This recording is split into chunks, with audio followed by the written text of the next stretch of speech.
Crunch, a wordlist generator tool, is an essential tool for any security researcher to know how to use it. With this tool, you can easily create custom word lists for password cracking or other security testing purposes in seconds. Here's how to use it.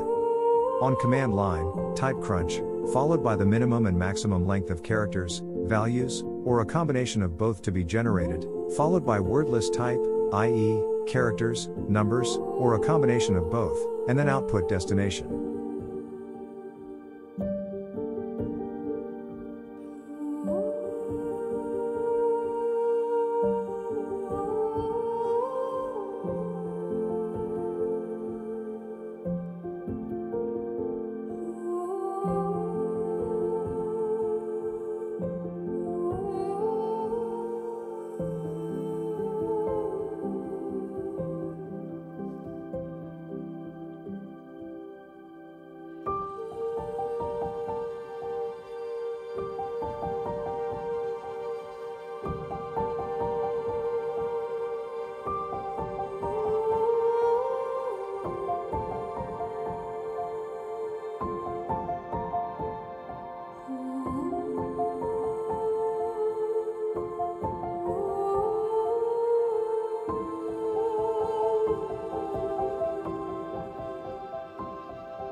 That's all for the demo.